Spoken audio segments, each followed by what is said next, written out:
tanto, a partir de ahora, cuando queráis. Adelante.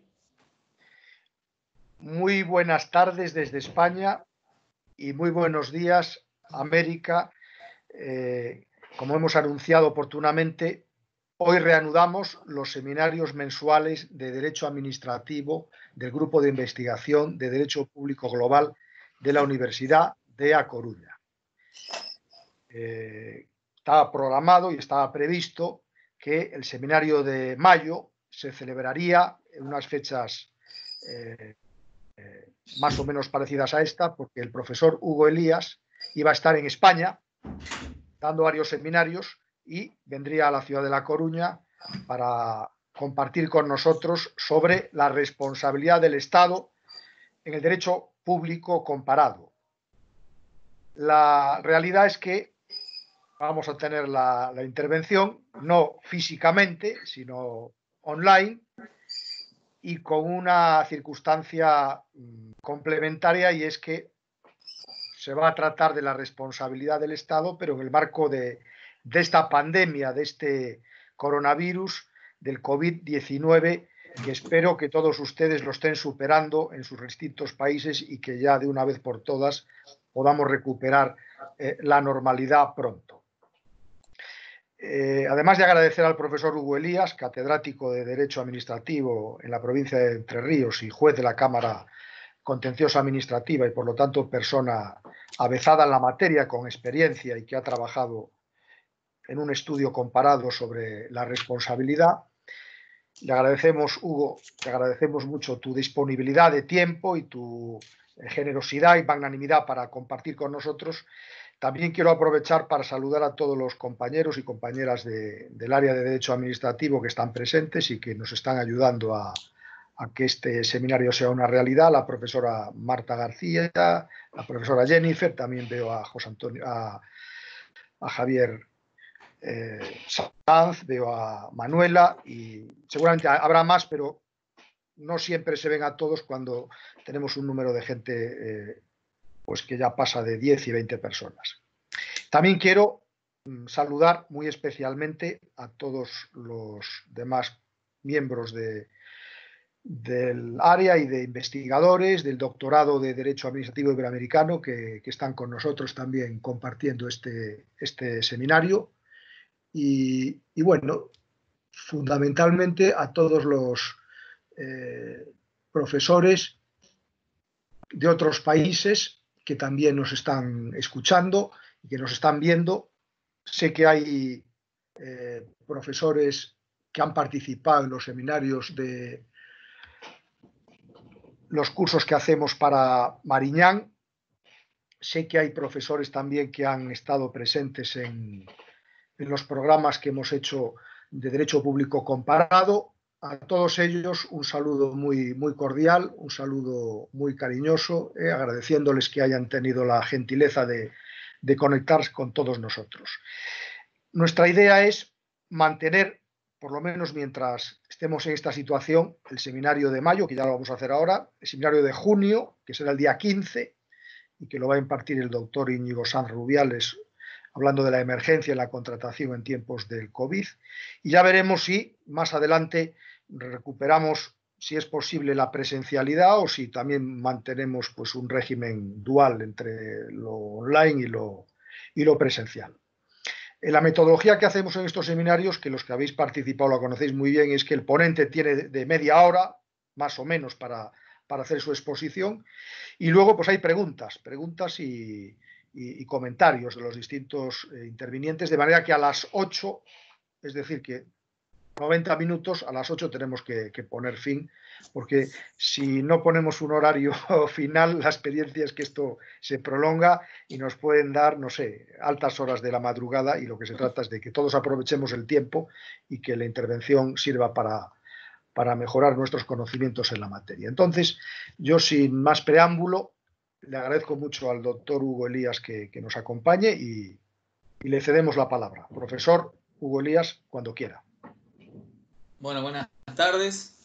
El agradecido soy yo. Realmente hace un tiempo que vengo investigando sobre un tema que prácticamente sabía lo necesario solamente para dar clases, y que bueno, justamente porque sentía que me faltaba entenderlo, porque había muchas discusiones sobre distintos planos en mi país, que me parecía algo extraño que se hablara con tanta énfasis sobre temas diferentes, que empecé a investigar. Y bueno, yo creo que el derecho comparado es una herramienta muy importante. Ustedes saben mucho más que yo de esto. Y bueno, y en Jaime, por supuesto, encontré la persona que me ha apoyado todo este tiempo. Y bueno, por supuesto que también conozco La Coruña, y más de alguno de ustedes que los veo en las pantallas los reconozco, todos muy calificados. También la veo a Manuela, a quien la aprecio mucho. Y también quiero agradecerle a Jennifer por los contactos que hemos tenido estos días.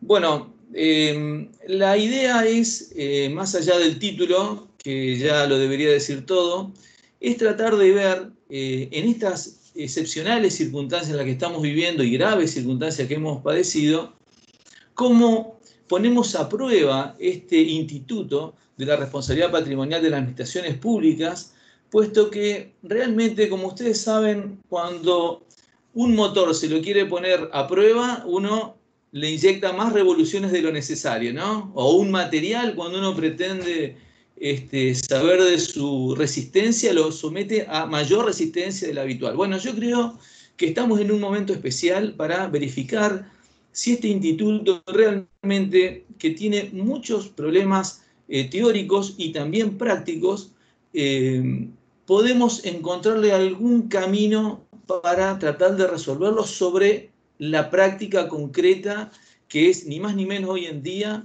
ver si la administración pública va a responder, debería responder, y en su caso, en qué extensión. Y digo que tiene problemas, un instituto con problemas, porque no solamente se han originado por una lógica tensión entre las prerrogativas públicas y las garantías de los ciudadanos, sino también porque lógicamente el poder siempre es resistente, no solamente a ser controlado, sino fundamentalmente, y en este caso, a responder por los daños ocasionados, ¿no es cierto? Es lógico que eso ocurra. Pero en la evolución de las instituciones y la evolución del derecho ha ido generando también situaciones que las garantías de los particulares, creo yo, en algunas circunstancias también han producido un desbalance, y tal vez ese sentido de justicia que tenemos se ve trastocado cuando consideramos que en determinadas circunstancias especiales se ha excedido la petición, se ha excedido lo que debe haberse reconocido, porque los sistemas también funcionan a determinadas lógicas, ¿no? A determinadas lógicas que no son lógicas sin considerar, vamos a decir, sino lógicas que tienen que ver siempre con lo político y con algunas ideas, fuerzas que van de a poco instalándose. Ahí está, esa es la primer filmina. Bueno, y acá me da la posibilidad de avanzar. A ver, voy a probar si me permiten. Ah, bien. Bueno, entonces, como les decía, y para hacer un primer deslinde, sabemos que aquí vamos a hablar de la responsabilidad patrimonial de las administraciones públicas. Es decir, no vamos a hablar de la responsabilidad política, que corresponde a otra área, ¿no? Por lo pronto serán los votantes en las próximas elecciones, o en un caso muy grave, podría llegar a darse mediante los mecanismos constitucionales de los juicios políticos, etc.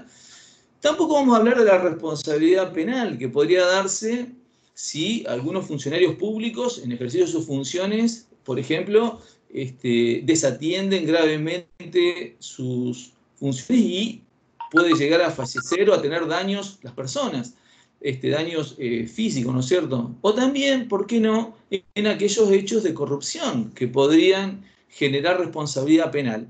Aquí lo que tenemos que ver es cuándo debería el Estado, la administración pública, responder, y en su caso sí hay posibilidad de hacer algunos matices según los escenarios que tenemos disponibles, si se justifica que haya estos matices o justifican para que la indemnización a reconocer tenga algún grado de modulación. En Iberoamérica, que tiene la influencia más importante del derecho francés y también del derecho español y en alguna medida del derecho alemán, se ha planteado esto de separar, ¿no es cierto?, las ideas, los planos de responsabilidad que responden a lo que es la responsabilidad por actos irregulares, ilícitos, anormales, o en el otro gran clasificación de la responsabilidad por los actos que han sido realizados conforme a la ley, ¿no es cierto?, los lícitos, los normales, los regulares. Y esto es lo que muchas veces, desde las distintas posiciones que han asumido las teorías, han llevado también a considerar el sistema español, un sistema que, vamos a decir, se provocó a partir de la doctrina y de doctrinarios del nivel de García de Enterría y González Pérez, entre otros grandes juristas, pero que llegado el siglo XXI viene siendo de alguna manera cuestionado, no tanto por esa intención de hacer tabla rasa con todo, sino tal vez hacer alguna pequeña corrección. Y lo digo desde el punto de vista que también esto ha sido señalado por el doctor Jaime Rodríguez Arana y por otros catedráticos bien conocidos por ustedes. Tal vez quien más encendidamente lo dijo es Oriol Pulpelat, también Martín Rebollo y tantos otros, hasta incluso el propio García Enterría ha reconocido que algunos ajustes podrían hacerse porque no es la idea del sistema instaurado en España el de que haya una responsabilidad que sea universal y que nunca pueda llegar a lograr que algún funcionario público que ha actuado con un grado de subjetividad, de culpa o dolo, pueda llegar incluso a responsabilizarse, ¿no? Esto que ha sido considerado como un sistema único y mucho más, ha avanzado más que en el reconocimiento de indemnizaciones que se consideran que han sido exageradas en algunos casos, ha producido una discrepancia, una falta de sincronización, si se me permite la expresión, respecto del sistema europeo que, por dar ejemplos de Italia, Alemania o la propia Francia. Pero esto no es que lo digo como un argentino que pretende hacer análisis frente a ustedes que son los que realmente conocen el sistema, sino porque también les digo que esto impacta en Latinoamérica, porque en Latinoamérica también se tiene muy en cuenta el sistema español, que tiene, por supuesto, es muy prestigioso, como también el francés. Y esto genera nuevos inconvenientes en el plano teórico y, por supuesto, en el práctico. Porque es muy habitual que los esquemas se establezcan sobre la idea de la lesión resarcible como también de la falta de servicio. Es decir, algo que responde a dos sistemas diferentes, si bien los matices son importantes, sin embargo, cuando se aplica en Iberoamérica, muchas veces se utilizan los dos sistemas entremezclados, lo cual provoca no solamente problemas teóricos, sino prácticos a la hora de aplicarlo, ¿no? Esto es decir, realmente estamos hablando de responsabilidad objetiva, como específicamente las leyes lo establecen, y sin embargo hay que hacer un análisis de alguna manera de tipo subjetivo.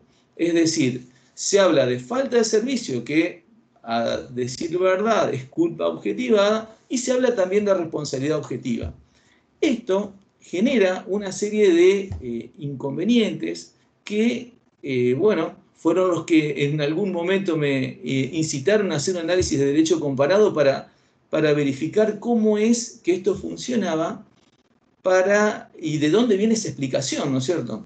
¿Para qué? Para que justamente en el caso concreto uno pueda dilucidar qué alcance debía darse a las indemnizaciones y también, en todo caso, por qué en algunos supuestos se consideraba que debía ser menguada al, por ejemplo, no incluir daños directos, solamente los daños directos y no los indirectos, los daños actuales y no los futuros, y también algunas otras teorías que planteaban asimilaciones a otros institutos de derecho administrativo que no responden a la responsabilidad por daño, ¿no es cierto? Que sería cuando se habla de la fuerza expansiva de la expropiación o algunas consideraciones que tienen que ver más con la limitación de los derechos de propiedad privada en interés público. Por lo tanto, esto que es muy complejo de teorizar, de llevarlo a la práctica, porque realmente hay muchos elementos que lo hacen confuso, es cuando hoy en día nosotros nos permite analizar desde la práctica, desde las situaciones que se están dando y se van a dar, cuál sería una teoría que pudiera llegar a ser, vamos a decirlo de alguna manera, más justa y que atienda, como dicen los norteamericanos, no solamente lo que tiene que ver con los derechos del damnificado, sino también el derecho de propiedad del damnificado dañado, sino también con los del pueblo que paga la renta, dicen los norteamericanos, ¿no? Porque son las dos cuestiones que siempre tenemos que analizar. Y es por eso que desde entrada deberíamos preguntarnos en qué situación, si, por ejemplo, a raíz de una contratación hecha eludiendo los procedimientos legales, se generara un daño en algún oferente por no haberse adjudicado al que correspondía, sino que por una cuestión de corrupción o por alguna práctica ilegal se lo adjudica a otro, o, ¿por qué no?, el caso de que algún comercio que podría haber estado trabajando porque eran de los habilitados, por un error de la administración pública en su registro, no lo permitía trabajar porque estaba mal catalogado por reitero, un error de la administración, lo cual a todas luces parece que debe ser resarcido integralmente, porque el actuar de la administración pública fue ilícito, fue contrario al derecho. Es decir, aquí se conjugan los dos principios capitales del derecho administrativo, el principio de legalidad, en tanto la administración pública debe actuar conforme a derecho, y el de responsabilidad, en tanto cuando ocasiona un daño debe responder también, ¿no es cierto? Mientras que también se pueden generar, y seguramente en todos nosotros que estamos en esta cuarentena, de alguna u otra manera, hemos sido dañados nuestro patrimonio. Aún por no poder disponer libremente del dinero, en un caso extremo, o más concretamente en aquellos que, por ejemplo, debieron cerrar empresas. ¿Cuántos debieron cerrar y no poder practicar el comercio por justamente razones de interés público, por esta falsa dicotomía, pero dicotomía al fin de considerar que o priorizamos la salud o priorizamos la economía, ¿no es cierto? Esos que no es nada blanco y negro en la vida, pero en las decisiones muchas veces cuando tensionan los principios jurídicos, como ustedes saben, el balancing test o tantos otros mecanismos que hay para resolver cuestiones de principios, uno pesa más que el otro, ¿no es cierto? Y las autoridades políticas en los distintos países han tomado determinadas políticas en las cuales han priorizado de alguna manera uno sobre otro con distintas modalidades. Entonces, si se produjeron daños para preservarnos de la salud a nosotros y a los sectores más vulnerables, se debe responder en la misma extensión, se debe tomar la misma intensidad de la reparación cuando han sido especiales, incluso cuando han sido daños anormales. ¿Hasta qué punto? ¿No parece ser de alguna manera, de un punto de vista más bien axiológico, que es como si lo consideramos que el dinero de los estados, de las administraciones públicas, es dinero nuestro, porque nosotros lo pagamos con los impuestos, no es como autoindemnizarnos cuando el daño ha sido tan general, ha sido tan grave? Y por otra parte, las medidas que toman los gobiernos, más eficientes o menos eficientes, de promoción, de protección a las empresas que en cada país seguramente son diferentes. Tengo conocimiento que en España son muy diferentes a las de la Argentina, un país muy empobrecido y muy endeudado, pero que de todas formas los esfuerzos son, uno supone, son con la mayor buena intención. Entonces, ¿podemos equiparar situaciones en las cuales el Estado viola la ley y provoca un daño respecto de aquellos que, tratando de contener una pandemia que causa muertes,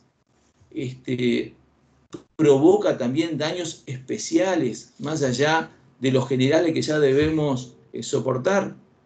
Bueno, esto es un poco el título, vamos a decir, de lo que yo propongo como una reflexión, porque si nosotros partimos de algo que no es necesario que lo haga ante gente especializada como ustedes, colegas especializados, pero si recordamos cómo surgió todo lo atinente a esta evolución de la responsabilidad patrimonial, podemos decir brevemente que fue en Alemania, a partir del Código Prusiano, a fines del siglo XVIII, en momentos que imperaba la razón ilustrada, cuando se estableció aquel principio que, en breves palabras, sería que cuando el Estado no le queda otra alternativa que causar un daño en un particular, en un patrimonio en particular, debe resarcirlo mediante una indemnización. Esa teoría, ese principio, en Alemania durante todo el siglo XIX fue generando toda una idea,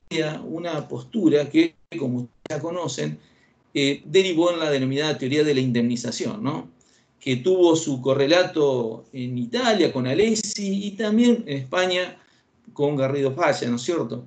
De todas formas, esa idea de que cuando se daña en aras, se sacrifican, en una palabra, porque esa es la palabra, se sacrifican derechos patrimoniales en aras del bien común, es como uno debe de alguna manera considerar que debe ser indemnizado, ¿no?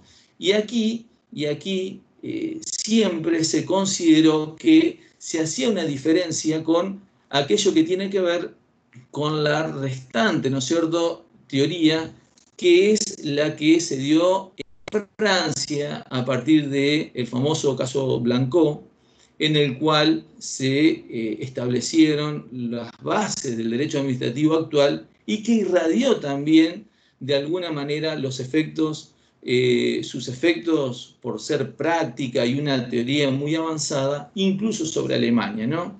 Y es la que de alguna manera se ha expandido en todo el derecho civil. Pero no quiero seguir con tanta historia, no hay tiempo y ustedes la conocen bien a esta evolución, pero vayamos a un poco lo que dice la Filmina, ¿no? Es decir, esta resistencia del Estado a someterse a la juridicidad ha tenido de alguna manera distintas manifestaciones.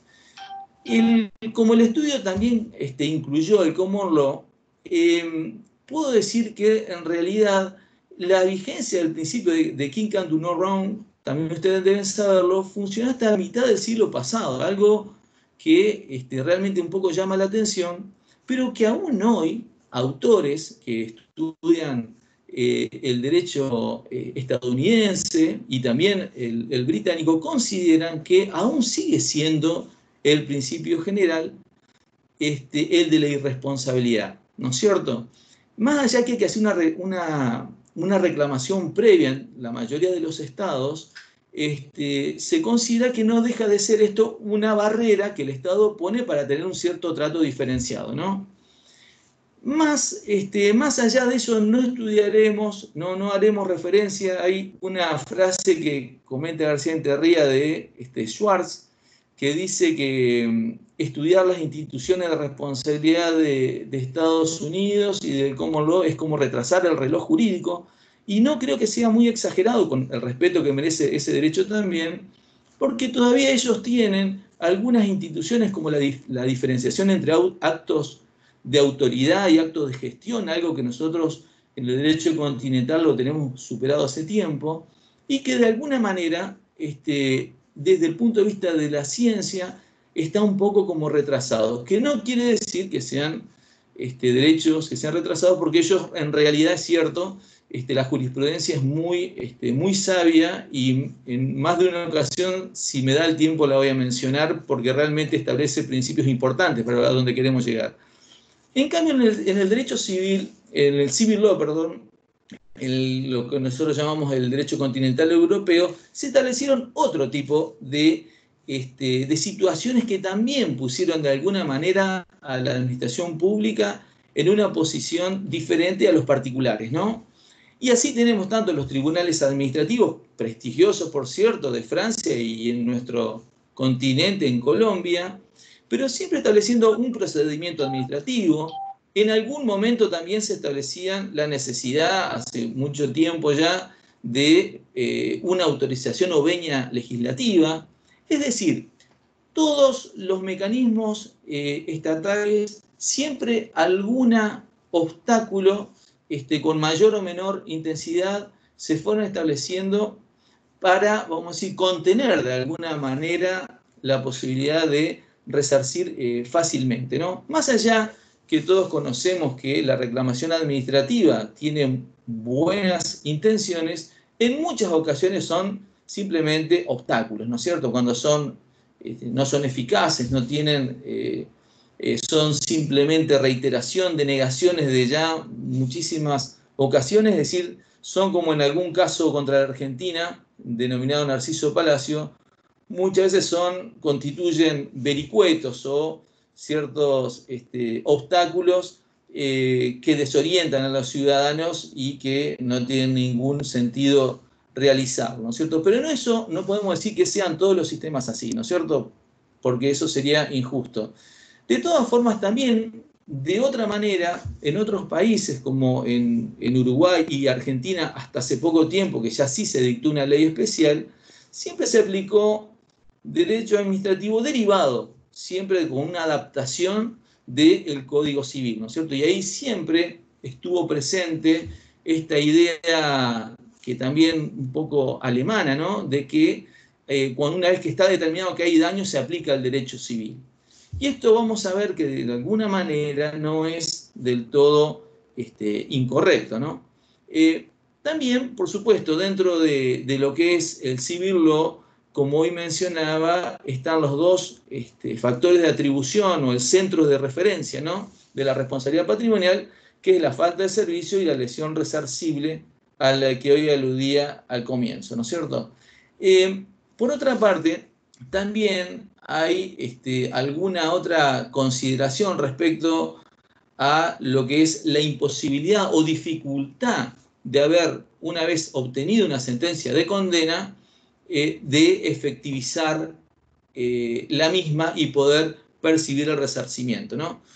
Como así también, y el otro punto que también ha señalado Jaime, es la irresponsabilidad de alguna manera del funcionario público que, actuando con dolo o culpa, y aún estando en los ordenamientos jurídicos establecidos específicamente que debe ser intentar recuperar el daño ocasionado por estas personas, nunca llega a concretarse. Es una queja que uno puede en el estudio del derecho comparado verla habitualmente, que concretamente no se llega aún estando en las legislaciones este deber. Es decir, se llega normalmente a la ley que lo establece, que lo ordena, pero lamentablemente a la práctica normalmente no se llega.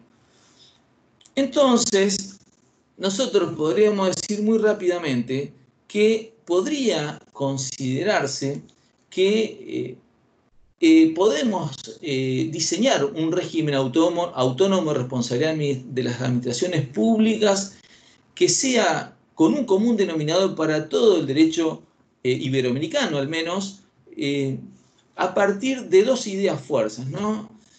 Por una parte del estudio de los derechos, uno puede ver claramente que aún habiendo ordenamientos jurídicos que tienen su ley especial, como tiene España, como tiene México, como tiene Argentina y tantos otros, como la mayoría de los países asentados, muchas veces en las propias constituciones nacionales, otras veces no. En Argentina no está expresamente el principio de responsabilidad.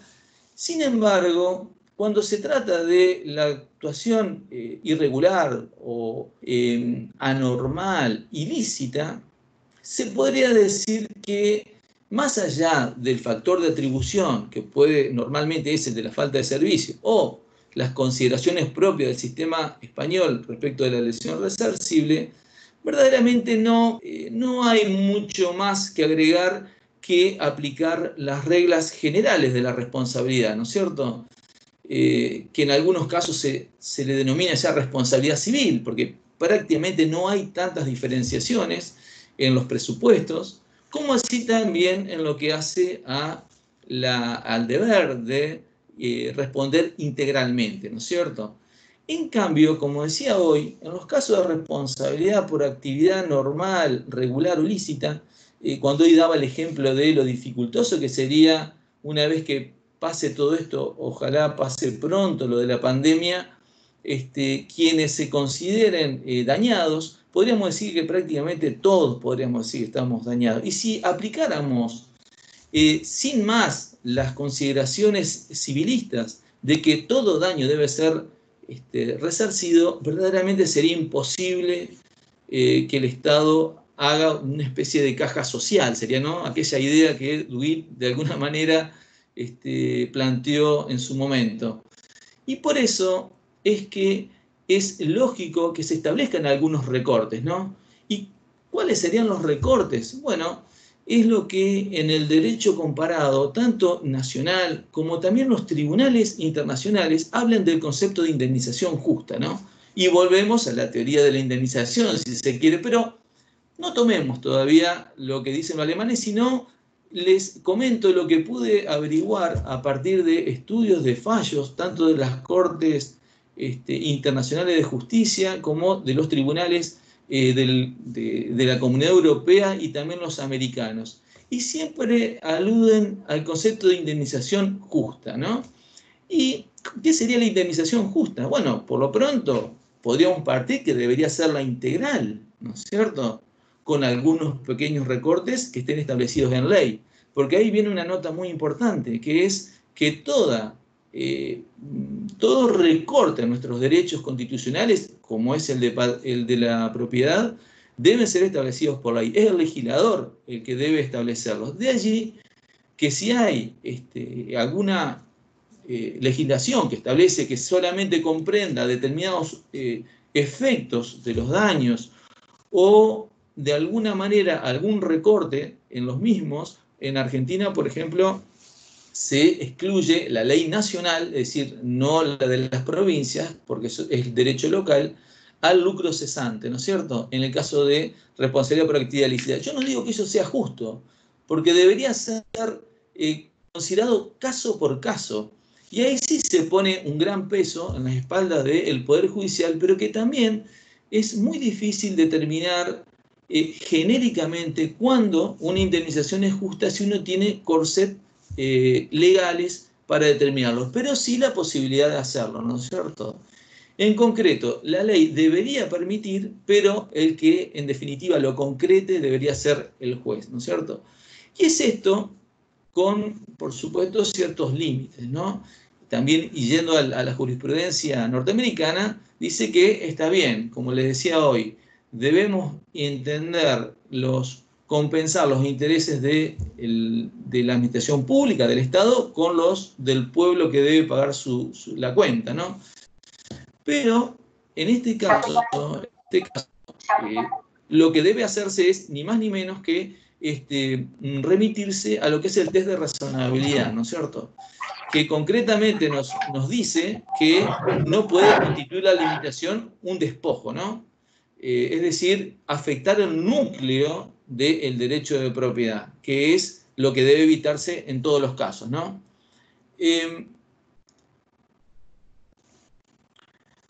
Entonces, cuando nosotros hemos visto esto, no lo pienso desarrollar mucho por razones de tiempo, porque si no se va a hacer muy extenso, pero en general se puede decir que para la responsabilidad por actividad lícita el principio es que todos debemos soportar las cargas públicas, ¿no? Todos estamos afectados por las consecuencias de las cuarentenas y de las restricciones a nuestros derechos de libertad, de propiedad y hasta, vamos a decir, no digan solamente eso, ¿no? Porque no tenemos el derecho a reunión, asociación, tantos derechos estamos afectados en este momento. Sin embargo, para que sea indemnizable, para que el Estado deba indemnizarnos, deben darse algunos supuestos, como ustedes saben, es la especialidad y la gravedad de la afectación, ¿no? El sacrificio especial, ese factor de atribución que es típico de la responsabilidad por actividad lícita, ¿no? Y pasando a el punto siguiente, que es cuál es la propuesta que hago, vamos a decir, para sincronizar la responsabilidad patrimonial en todo el sistema iberoamericano, incluyendo, ¿por qué no?, también a Italia, Alemania y Francia, que son los sistemas que he tenido ocasión de estudiar. Y yo diría que hay tres momentos, ¿no? En primer lugar, es el acceso a la justicia. Siempre tengamos en cuenta que fue lo primero que el Estado trató de bloquear, ¿no? La indemandabilidad del soberano. De alguna manera siempre trataron de, el Estado, el poder, por supuesto, de complicar el asunto, ¿no? De desalentar el reclamo. Bueno, en este caso, si hay un procedimiento administrativo previo, que sea eficiente, ¿no? Los procedimientos administrativos que son meras formalidades, meros obstáculos para acceder a la justicia, deben ser evitados. Ese es un primer punto. Diría que del análisis que hice, tal vez la mitad de los ordenamientos jurídicos cuentan con este mecanismo y la otra mitad no lo establecen, sino que lo tratan como una causa de tipo civil. Por eso muchas veces tramitan directamente en los juzgados civiles y comerciales, como era hasta hace poco en la Argentina. Otra de las cuestiones que, si bien aún quedan algunos resabios, es en los casos de demanda que son de nulidad, que puedan ser tramitadas a la vez junto con las de condena, ¿no? Esto también es algo clásico del proceso administrativo, pero que aún hay ordenamientos jurídicos comparados que exigen que primero se tramite una pretensión y, obtenida recién la nulidad del acto, se pueda continuar con la condena. Es algo que en los tiempos que se requieren de una justicia mucho más rápida, ya ha quedado muy desactualizado. El segundo punto es el alcance de la reparación, ¿no? Ya lo acabo de explicar, esto que pareciera ser como una vuelta para atrás, tal vez para el sistema español que orgullosamente ha avanzado sobre la lesión resarcible, pero según tengo entendido, los casos de resarcimiento por actividad normal, por daño ocasionado por actividad normal, son excepcionales y que no deja de haber en la jurisprudencia española, tengo entendido, lo digo con respeto, ustedes podrán decir que no es tan así, un análisis que en definitiva se analiza en conducta, es decir, hay una cierta subjetividad muchas veces que se hacen los análisis de como que se entremezcla los análisis tienen que ver en alguna parte con un componente subjetivo, algo parecido a lo que decía hoy de la falta de servicio, que es culpa objetivada, ¿no? Los alcances de la reparación, ya lo decía, la reparación integral debe ser el principio en materia de responsabilidad por actividad ilícita, y en el caso de la actividad regular o lícita debe ser la reparación justa, ¿no? Que ya algo dije. Y el tercer punto, que no nos podemos desentender, y más en estos tiempos, porque yo diría que este es el peor problema del siglo XXI, es la efectividad de la condena, ¿no? La condena debe ser realizada una vez que se obtiene la condena. Esta no puede quedar en una sentencia de tipo declarativo, nada más que como decir, bueno, ganó el Barcelona al Real Madrid. No, esto no debe ser simplemente una satisfacción, sino concretarse, ¿no? En segundo lugar, debe ser íntegra.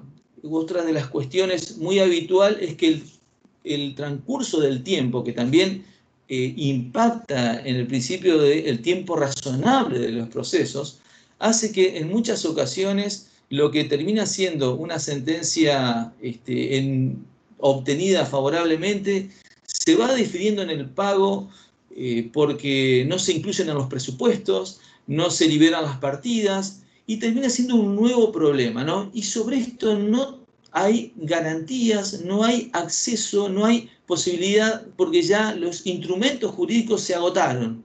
Y eso también es muy grave, es muy grave. También en cuanto a lo que decíamos, lo que es el principio de buena administración, en tanto responsabilizar a la administración pública por sus errores, por los daños que ocasiona, no puede permitir, no debería permitir la impunidad de los funcionarios que lo han cometido, porque de alguna manera, si son funcionarios estables, bueno, podrán reiterar sin mucho reproche estos errores, y si son políticos, con mayor razón dirán, justamente por esto que los juicios demoran tiempo, que pague el gobierno que sigue, como es algo que habitualmente se dice. En último término, también, una de las realidades muy habituales en países como Argentina está dado por justamente lo que tiene que ver con el diferimiento en el pago de las sentencias mediante pago con bonos o con quitas, que en definitiva también afectan la integralidad del daño ocasionado. Algo creo que debería nuevamente ponerse énfasis, porque muchas veces estamos muy... pero lo concreto y lo práctico en estas situaciones no es ni más ni menos que, una vez obtenido la sentencia favorable y firme, en el menor tiempo posible. Bueno, con esto doy por concluido la exposición y bueno, estoy fuera de comentarios o lo que quieran decir. Muchas gracias, Hugo, por tu intervención. La verdad es que se ve que te lo has trabajado a fondo, que llevas tiempo investigando sobre, y que ha sido muy interesante la panorámica que nos has dibujado, teniendo en cuenta distintas aproximaciones comparadas en una cuestión que además en el tiempo en el que estamos pues está de gran actualidad. Ahora pues vamos a dar la oportunidad de que haya intervenciones con el límite de las 8, tenemos media hora larga. Y no sé, Marta, si lo más indicado sería que se levante la mano los que quieren intervenir o cuál es la mejor fórmula.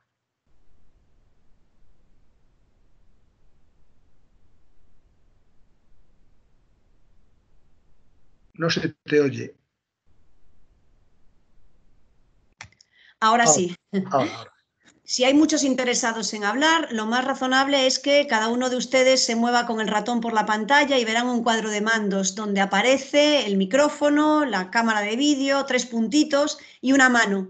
Bueno, pues si los que quieran intervenir pinchan en la mano, el profesor Rodríguez Arana podrá ir dando la palabra a quien lo solicite y a quien le corresponda hablar no tiene más que activar el micrófono en este mismo cuadro de mandos. Yo sí que agradecería a los que dejen de hablar que cierren el micrófono porque siempre hay menos ruido de fondo. Si no hay muchas solicitudes de palabra, pues simplemente el que quiera que se anime y abra el micrófono e intervenga. Eso en función de cómo vaya desarrollándose la reunión.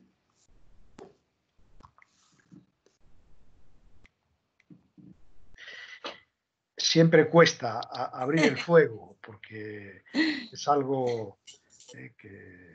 ¿Puedo hacer una pregunta? ¿Se puede? Adelante, doctora, sí. Bueno, muchas gracias. Soy Sandra Izaguirre de la provincia de Río Negro, de la Argentina también. Adelante. Quería preguntarle al doctor, en base a la exposición que ha hecho, ¿cómo calificaría o de qué manera se estaría efectivizando o operativizando el sacrificio especial que exige la ley argentina para que sea viable la responsabilidad del Estado por actividad lícita, en tanto y en cuanto estamos ante un sacrificio que sería genérico de toda la población y no especial de algunos actores específicos. ¿Cómo analiza ese tema de el sacrificio especial?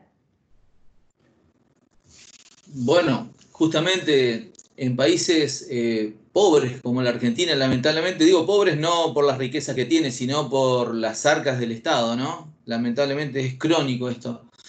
Pero todos sabemos que en la ley argentina hay una serie de, el Estado Nacional en particular, ¿no es cierto? Tiene una regulación, las provincias, algunas de las provincias han dictado leyes de responsabilidad del Estado, como la provincia de Entre Ríos.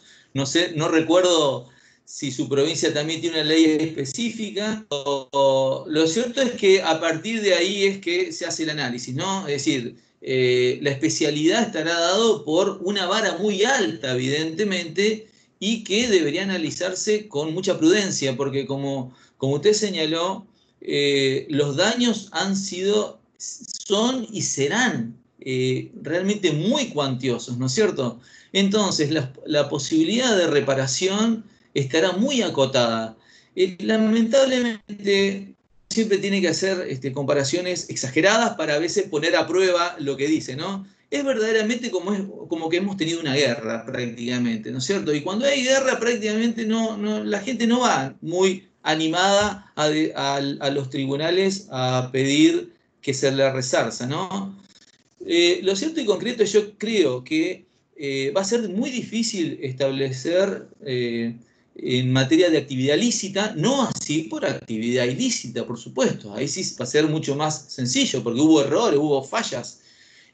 Por eso me parece que van a ser casos muy puntuales, muy excepcionales, y como creo que hay que ser honesto, ni siquiera tengo imaginación suficiente como para sostener que una actividad, digo por la actividad lícita, reitero, porque también hay que tener en cuenta algo, y esto también tiene que ver con cada ordenamiento jurídico, con cada realidad de cada provincia, en nuestro caso, o nación, es lo que tiene que ver con en qué tanto incidió el accionar, ¿no es cierto? Porque los municipios tienen autonomía en la Argentina, por lo tanto, también pueden responsabilizarse por algunas medidas que no tomaron, ¿no es cierto?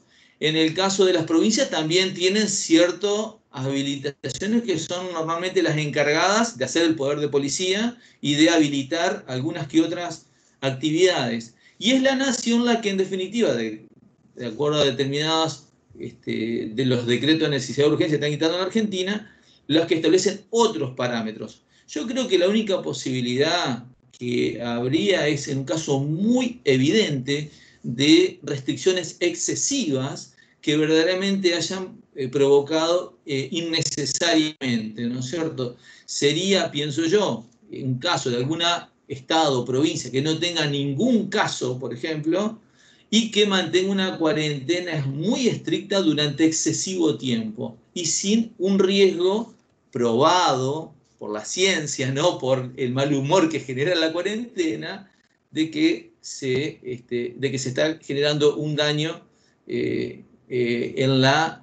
por esta actividad normal, no es decir, lo que es lícito, ¿no?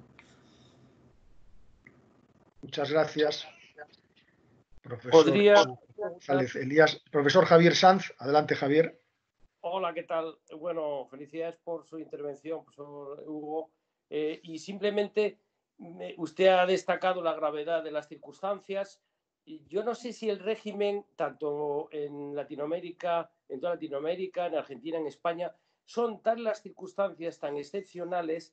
No sé si el Instituto de Fuerza Mayor, Above God en el derecho americano, cobra fuerza, quizá no tanto por la imprevisibilidad, que algunos podrían afirmar que podía haberse previsto, pero sí de irresistibilidad. Yo defiendo por supuesto, indemnizar el Estado social debe a los vulnerables, no acogerlos. Pero ¿en qué medida usted opina que el Instituto de Fuerza Mayor va a ser un obstáculo muy determinante para los pleitos que surjan en torno a esta crisis? Muchas gracias. Sí, indudablemente que es una causal de fuerza mayor, ¿no? Totalmente. Lo que sucede es que si hacemos esta separación, que a ustedes tal vez les resulte incómodo, pero que nosotros en Argentina separamos actividad lícita de ilícita, si es una actividad ilícita, no hay fuerza mayor, es decir, hubo una falla. No habilitaron a trabajar a un comercio que sí estaba por la ley habilitado, por ejemplo, los que expenden comida, eso es un error, eso no hay fuerza mayor. En el caso de la actividad lícita, no funciona tanto estos factores de atribución, porque justamente no hay hay un sacrificio especial, es otro tipo de análisis que se hace, ¿no? Es decir, todos tenemos graves problemas, pero uno particularmente se dañó. En este caso también cuesta imaginarnos tanta cantidad de actividades, de empresas, de comercios, de profesionales, de cuentapropistas, y hasta en Argentina, que es un país, reitero, con dificultades muy grandes sociales como el resto de Latinoamérica, mucha gente no está formalizada, es decir, no integra el mercado formal, por lo tanto, también se ven afectados. Entonces, la fuerza mayor tampoco actúa en este campo. Tal vez lo que hace la lesión resarcible, que es el instituto que ustedes, es decir, el centro de gravedad del sistema español, sí, por supuesto, tenga mayor incidencia porque justamente es un sistema muy generoso el español, y la fuerza mayor, por supuesto, que está configurada, que también ustedes habrán visto que muchos ordenamientos jurídicos latinoamericanos hacen equiparación incluso entre fuerza mayor y caso fortuito, es decir, los causales eximentes por antonomasia de la responsabilidad extracontractual, ¿no es cierto? Muchas gracias, profesor Hugo González Elías. ¿Más intervenciones? Hay varias palabras pedidas, Jaime. Si queréis voy diciendo los nombres por Adelante. orden. Javier Hernán González. Si quiere activar el micrófono, por favor. Sí, hola. Hola, ¿qué tal? Buenas desde Chile. Primero felicito la iniciativa y tengo una pregunta en general para el profesor. Acá en Chile se utiliza para el régimen patrimonial del Estado, la responsabilidad, la falta de servicio. Entonces, generalmente se utilizan tres hipótesis: de que el servicio no se realizó, que se realizó negligentemente o se realizó tardíamente. Y sobre todo en el contexto de esta pandemia que estamos viviendo, lo complicado para verificar esta hipótesis dice relación con el estándar, es decir, cuál es el deber que yo le puedo exigir al Estado para que cumpla el servicio finalmente. Yo no sé si el profesor tiene alguna consulta o alguna respuesta respecto a eso, porque finalmente eso nos llevará a que sean los tribunales quienes fijen derechamente el debido cumplimiento o el estándar debido del cumplimiento con relación a lo que debía prestar el Estado bajo los servicios de salud. Eso era. Gracias. Bueno, si es que le entiendo la pregunta, si no me la vuelve a formular. En el caso de un servicio de salud que se presta defectuosamente, obviamente que se genera por los carriles normales de la falta de servicio que usted sabe en materia de salud. Ahí es donde tal vez más se configura la falta de servicio, ¿no es cierto? Tal vez lo que yo entiendo de su pregunta es tal vez de cuándo se han tomado las medidas correspondientes para frenar el avance de la pandemia, si fue tardíamente o no implementada la cuarentena, por ejemplo. Eso es una cuestión, a mi juicio, más bien de carácter político, ¿no es cierto? Porque fíjense que, es un ejemplo Europa y es otro ejemplo Latinoamérica, y también un ejemplo Chile y Argentina han tomado distintas medidas, unos más intensas, otros menos intensas. Tenemos a Brasil, que también ha tenido una determinada política diferente. Eso yo tengo entendido, en mi opinión, si es que le entendí bien la pregunta, doctor, si no le pido disculpa, es qué tan intensos pueden ser los controles y la implementación de las políticas sanitarias es una cuestión política. Ahora bien, lo demás creo que corre por los carriles normales, a pesar de la excepcionalidad de la situación y de la gravedad, de que si el servicio fue mal prestado, deberá ser resarcido. Y ahí viene otra cuestión, que es cómo se preparó ese servicio. Nosotros en Latinoamérica tuvimos un poco más de tiempo que en Europa para prevenir y prepararnos, al menos de alguna manera, con nuestras carencias, ¿no es cierto?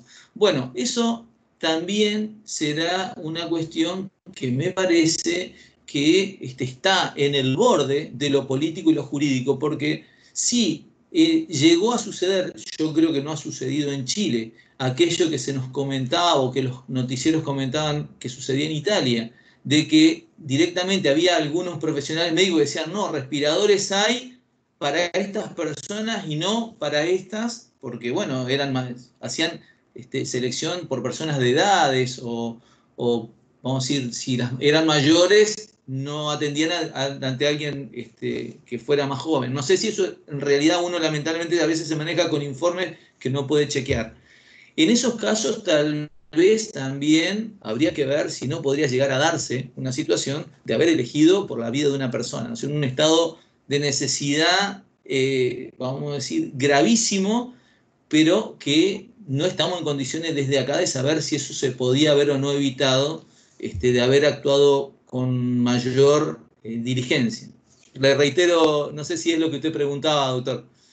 Gracias, profesor. Sí, está bien. Gracias. Sí, ha pedido la palabra Paula Alejandro Centeno. Adelante. Bueno, muy buenos días. Bueno, acá en Ecuador estamos todavía al mediodía. Saludos con todos, igual, felicitando al expositor Hugo, felicidades, bastante clara la ponencia. Acá en Ecuador ocurre algo, y seguramente se escucha a nivel internacional, muchos errores en la toma de decisiones de la administración pública central. Entonces, ante esas circunstancias, nuestro Código Orgánico Administrativo que regula el proceso de reparación extracontractual refiere únicamente un factor que se llama el daño calificado. Entendiendo esto, lo que dijo Hugo en torno a las cargas públicas excesivas. Entendemos que en esta circunstancia de pandemia, las cargas públicas no superan a la normalidad. Entonces, en primer lugar, ¿cómo determinamos esta diferencia de cargas públicas de una época en la que estábamos? Sí. Y segundo, este proceso de reparación por errores, consideramos, en la toma de decisiones que, como se lo dijo hace un momento, efectivamente tienen que ver con decisiones de carácter político, ¿cómo por parte de la ciudadanía se puede ejercer esta reclamación? Bueno, hubo un momento en el que al menos yo no pude escuchar bien claramente, pero bueno, desde el análisis de las cargas públicas es cuando se actúa lícitamente. Es decir, en este caso sería un análisis de decir, bueno, nosotros somos un país como Ecuador con un determinado nivel de posibilidades de atender una circunstancia como la que se nos avecina, ¿no es cierto? Con errores humanos mayores o menores, podemos dar hasta este punto, ¿no es cierto? Eso es lo que sería la actividad lícita. De ahí en más, que hayan sido grandes o que sigan siendo grandes los daños que todos padecemos, es como que son generalizados, ¿no es cierto? Ese es el criterio que siempre he utilizado. Si son generales los daños, no se resarce. Lo que sí se debe resarcir es cuando se ha actuado ilícitamente, violando el ordenamiento jurídico. Y violando el ordenamiento jurídico podría ser en casos que por ahí, no sé si es en algunas localidades, que yo he visto también algunos informes de Ecuador, en el cual verdaderamente hubo una especie de abandono de personas, ¿no? Que eso ya compromete también otro tipo de responsabilidad, que es la penal, ¿no es cierto? Que también, como también todos sabemos, la penal también se posibilita reclamaciones civiles una vez que está determinada. Por eso es que eso es lo difícil y por supuesto que no creo tener yo más allá del estudio, una respuesta justa y menos, sinceramente no conozco el ordenamiento jurídico ecuatoriano, no fue parte de mi investigación, pero sí se puede decir que los daños han sido y van a ser, y no sabemos todavía hasta dónde van a terminar, que eso es un poco la incertidumbre que creo que a todos nos pasa, más allá que haya países como España que están empezando a retomar la actividad.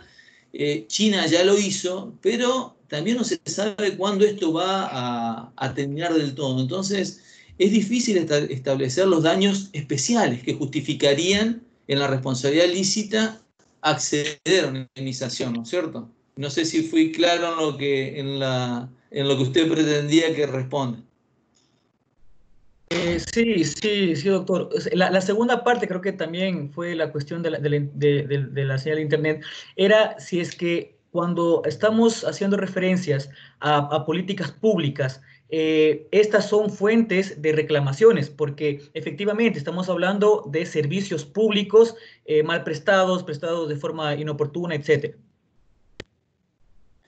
Sí, por supuesto, por supuesto. A ver, concretamente, si la política, a ver, para dar ejemplos extremos, por ahí son más ilustrativos. Si lo que se critica es que la cuarentena se empezó tarde, ¿no es cierto? Se tomaron medidas en forma tardía, es una decisión política, claramente. Si se tomó la medida de la cuarentena y acudieron a los servicios y los servicios respondieron mal, los servicios sanitarios, los hospitales, eso sí ya sería un daño particular en las personas que padecieron, que bueno, sea que se hayan fallecido o hayan tenido consecuencias en su salud, por supuesto. Eso sí, porque hay una mala prestación de un determinado servicio en un caso concreto.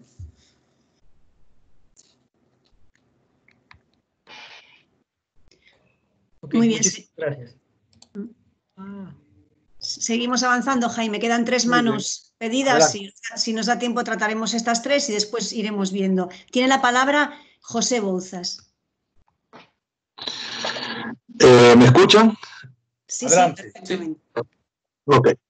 Bueno, buenas tardes. Un gusto y gracias por la invitación. Además, que viniendo de la Universidad de La Coruña, donde están mis orígenes, mis raíces y mi familia, pues lo hace todavía mucho más emocionante. Felicitaciones al expositor. Yo primero permítanme tenerles una sana envidia. Ustedes hablan mucho, se habla de instituciones, de actuaciones estatales, y como se puede imaginar, yo vengo de un país que es Venezuela, estoy en un país que es Venezuela, donde evidentemente tenemos un grave problema institucional de separaciones de poderes, y que los profesores que damos derecho administrativo, derecho constitucional o contencioso administrativo, pues frente a los alumnos tenemos que hacer muchas veces una especie de estado de ilusión para poderles transmitir ilusión a unos muchachos que evidentemente en el mundo real pues contradice completamente todo lo que nosotros pudiéramos hablar en un aula de clase.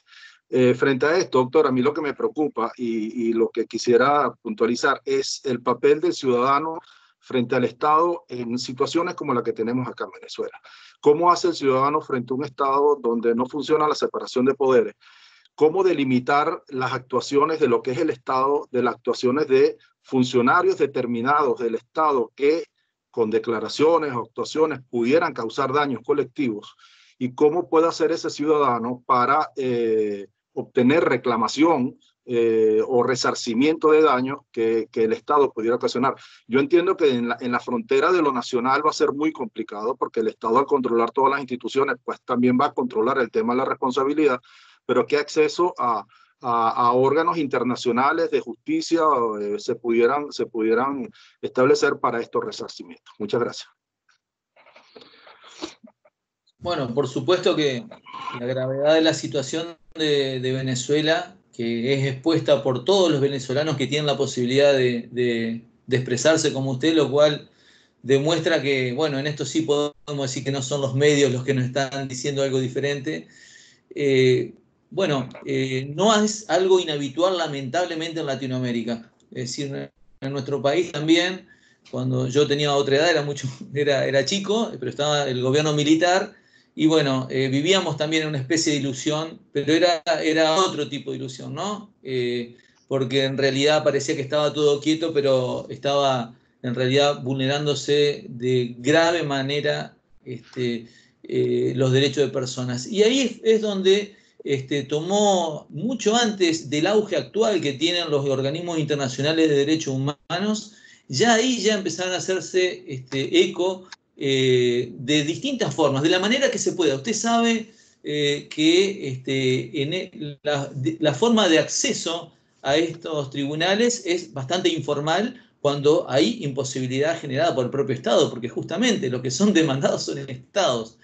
Por eso, como usted sabrá, los tribunales internacionales, la Corte Interamericana, también la Comisión, aunque no sea tribunal, también muchas veces hace dictámenes muy importantes que lamentablemente llegan tarde en el tiempo, o a veces cuando los daños ya están muy consolidados, pero como dicen los organismos internacionales, ya la sentencia favorable ya es una forma de reparación, más allá de las reparaciones patrimoniales que generan estas sentencias. Así que si tuviera que decirle algo, creo que los organismos internacionales americanos han respondido, por lo menos en los casos que yo conozco, con matices, ¿no? Que uno puede compartir más o menos, pero en general han sabido ser un buen recipiente de situaciones graves como la que están pasando lamentablemente los venezolanos.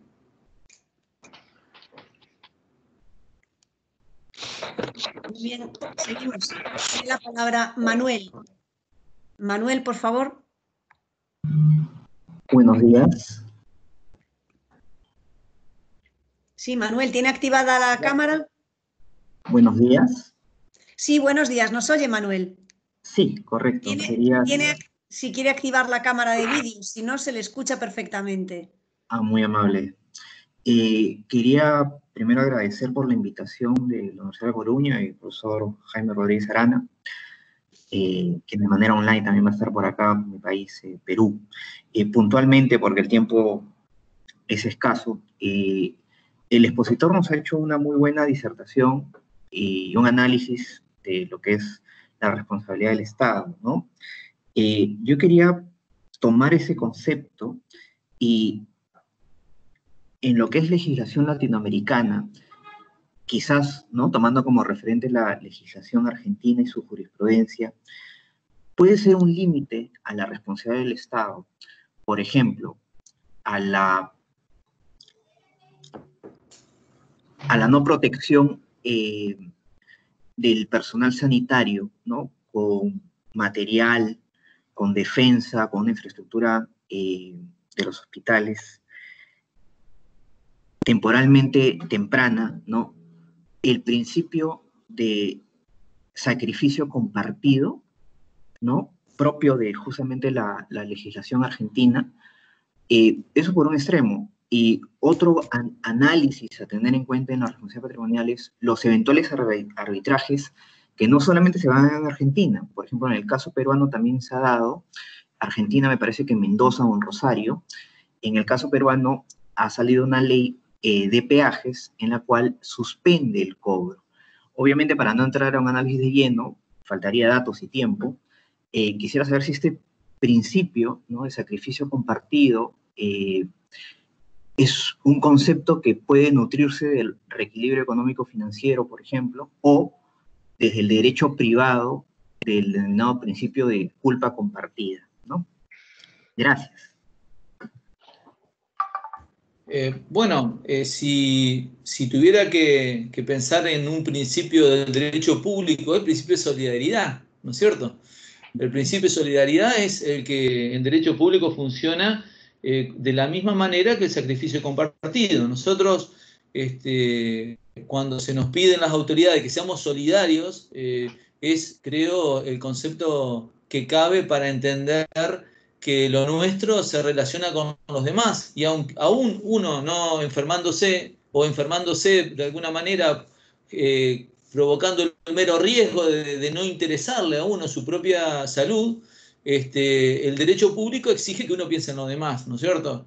Entonces uno puede contagiar a otras personas y así propagar una enfermedad que es tan contagiosa, evidentemente, como esta, y es por ello que creo, si entendí bien su posición, es la que nos obliga a actuar en contra incluso de nuestra propia voluntad, admitir restricciones y hacer de alguna manera, si se quiere, generosos con los demás. Y aún usted piense que situaciones de encierro que se dan en lugares que son tal vez no tan poblados, que donde el riesgo es mínimo, sin embargo la solidaridad social impone que uno deba estar en cuarentena cumpliéndolo, porque uno de esa manera también acompaña a quienes lo tienen que hacer en lugares muy concurridos, y bueno, es una forma también de ser parte de lo que uno, de tan poco eso que se estimula, que es considerarse parte de un pueblo, ¿no? De tener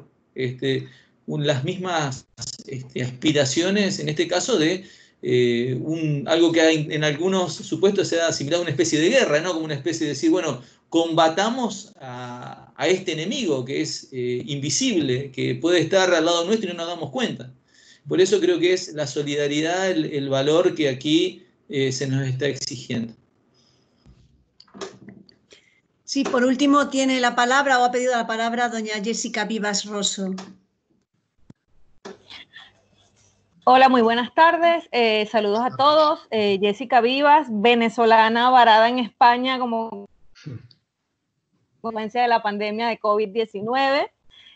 Quiero hacer dos planteamientos, ¿no? El primero, conocer la opinión del ponente sobre una sentencia que publicó recientemente un tribunal argentino, que dictaminó el juez federal en lo civil, comercial y contencioso administrativo número 3 de Lomas de Zamora, ratificada por la Corte Federal de Apelaciones de La Plata, mediante la cual se condena al Estado argentino a través de Cancillería a de alguna manera responder por los daños que están sufriendo los argentinos varados en España, entendiendo que muchos países han implementado restricciones de vuelo que permiten a sus nacionales ingresar a su país, y que eso genera afectaciones directas más a unos que a otros, y que bueno, en este caso que yo les comento, habían personas que se encontraban en situación de emergencia grave y de hecho están en un refugio, y se condena al Estado argentino a darles alojamiento gratuito y a proveerles de la comida. En su ponencia usted comentaba de que, bueno, hay que evaluar hasta qué punto el sujeto puede asumir unas cargas que una situación de pandemia como esta le ocasiona. Bueno, la situación de los varados en el mundo, digamos que es un supuesto excepcional, y muchos estados están viéndose en dificultad de repatriar a sus nacionales. ¿Hasta dónde puede llegar la responsabilidad del Estado frente a estas personas en particular? ¿Hasta dónde pueden cargar estos ciudadanos? Ese en un primer aspecto. Y en un segundo aspecto, ¿hasta qué punto, entendiendo que en el marco de la emergencia sanitaria también hay un componente de responsabilidad individual del sujeto, yo debo cumplir la cuarentena porque yo soy susceptible de infectarme e infectar a otros? ¿Hasta qué punto esa situación puede ser un eximente de la responsabilidad patrimonial del Estado? ¿No? Esos serían los dos planteamientos que le presento. Muchísimas gracias, profesor. Bueno, respecto al primer punto, obviamente que cuando algo se lleva a la justicia, algún caso, es un caso individual y hay que contar con la información pertinente para opinar, ¿no es cierto? Por supuesto que nosotros también no podemos dejar de plantearnos temas, porque también es una especie de ejercicio, ¿no? Bajo esa advertencia de no conocer los hechos puntuales del caso, toda restricción, como todos sabemos, debe ser proporcional y además debe interpretarse en sentido restrictivo, ¿no es cierto? Ahora bien, más allá que este es el principio general, si la situación que se genera es frente a una persona que ya no tiene recursos, que tiene algún problema de salud, grave o no, pero que se le presenta, obviamente que el Estado debería responder, porque justamente estamos hablando acá del clásico ejemplo del sacrificio especial, ¿no es cierto?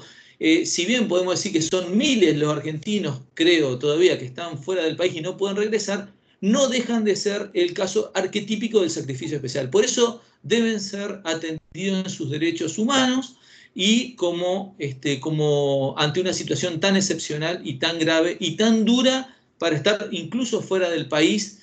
Si a nosotros nos cuesta estar en nuestro propio domicilio, usted imagínense lo que es estar fuera del país y con la angustia de que uno no sabe cuándo va a terminar ni de qué manera va a terminar esto.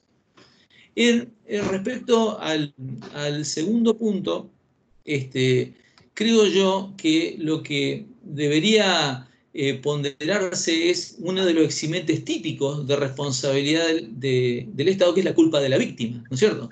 Es decir, si el daño ocasionado no es imputable al Estado porque la relación de causalidad ha sido interrumpida por la propia víctima o por un tercero porque no debería responder el Estado, se interrumpe el nexo causal y de ahí el Estado no debería tener responsabilidad alguna. Concretamente sería aquel que no se cuidó, que no le interesó cuidarse y se enfermó por esta falta de previsión. Si es que entendí su pregunta, se dirigía a eso. Sí, profesor, era hacia ese punto. Muchísimas gracias. Por favor. Jaime, hay una petición de intervención. Hay una petición que acaba de salir ahora. Si tenemos tiempo. Sí, última pregunta. Sí, justo última pregunta. Óscar Canjura tiene la palabra. ¿No me escuchan? Sí, le escuchamos. Bueno, buenas tardes. Agradecer por la invitación. Un saludo al profesor Rodríguez y por supuesto al ponente. Ha sido muy claro, muy entendible, pero que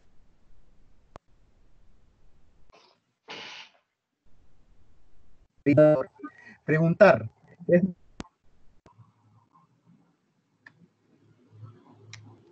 No se oye bien. Sí, don Óscar, tenemos problemas de sonido. No sé si es alguna cuestión de su ordenador, pero le hemos perdido.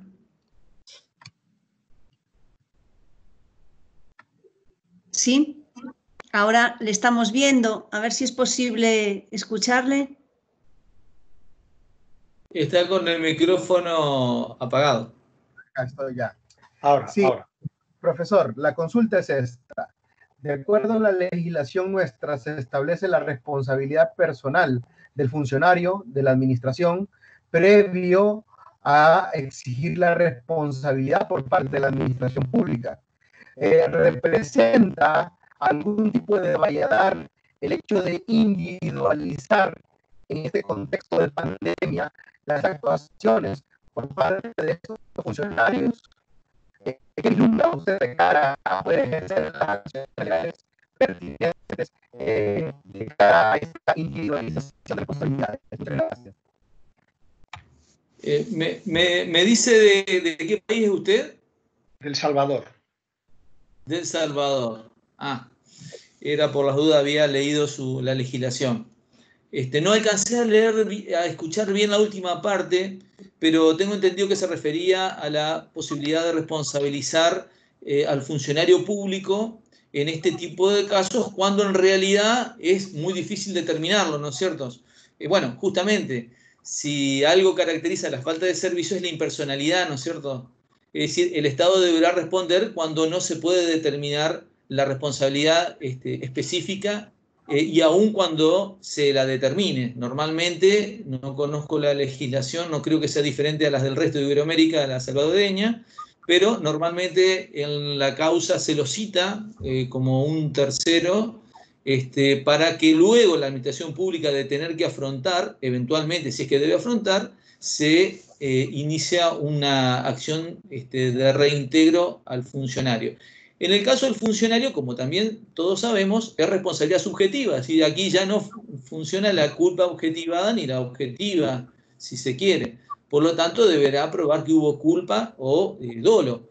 Y en ese caso, por supuesto, si ya se produjo la prueba pertinente en el juicio principal, donde la administración pública tuvo que afrontar las consecuencias patrimoniales de ese error, vamos a decir, de esa falta, por supuesto que debería responsabilizarse el funcionario público en su patrimonio. La extensión del resarcimiento también va a ser una cuestión muy, muy importante, porque si es algo muy individualizado en un solo funcionario, bueno, será sencillo, pero si eso es compartido con otros funcionarios, que en estos casos es lo que uno más supone puede suceder, porque si nos imaginamos que fue mal atendido en un hospital público por haber sido mal encasillado, es decir, se le hicieron mal los test, y resulta que sí tenía esta enfermedad y luego la persona falleció porque este funcionario cumplió mal su trabajo, tal vez sea fácil porque habrá algún registro que lo diga. Pero si no, va a ser bastante difícil determinarlo porque en la cadena intervienen muchos funcionarios. Eso sí, el Estado deberá responder si hay falta de servicio sin necesidad de individualizar qué funcionario específicamente o qué funcionarios fueron los responsables. Muy bien, estupendo. Pues son justamente las 8, el tiempo que habíamos establecido para la duración del seminario, la intervención magistral del profesor Hugo González Elías. De verdad, Hugo, muchas gracias por el trabajo que te has tomado, por la preparación de la exposición. Creo que ha sido muy clara, precisa y que has podido responder a todas las cuestiones como persona que está especializada en el tema. Muy agradecido. Muchas gracias a todos ustedes por su presencia, a los profesores del área, especialmente a la profesora Marta García y a la profesora Jennifer Sánchez, que han ayudado mucho en la realización del evento, a los colegas que he visto que estaban presentes, y a lo mejor había otros que no estaban, pero he visto a Javier Sanz y a Manuela Santos, a los que sí he visto doctorandos de Derecho Administrativo Iberoamericano, a todos ellos, muchas gracias por su asistencia. También he visto a alumnos de promociones del curso de Derecho Público Global, de distintas promociones, también les saludo muy cordialmente, así como algunos también alumnos de programas de Mariñán.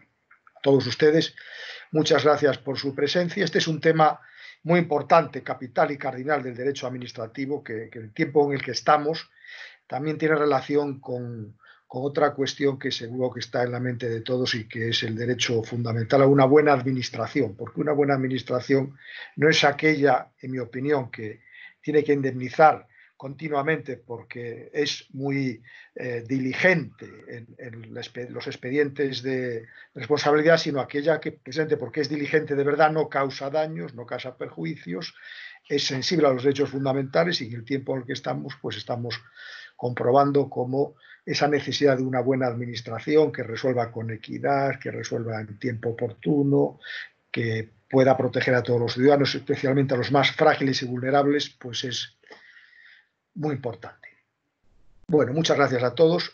El próximo seminario, Dios mediante, será el día 15 de junio a esta misma hora, y lo impartirá el catedrático de la Universidad de Valladolid, profesor Íñigo Sanrubiales, sobre la emergencia en la contratación pública en tiempos de COVID, que también es otro test importante sobre el derecho administrativo de nuestro tiempo. Muy buenas tardes en España y muy buenos días en América.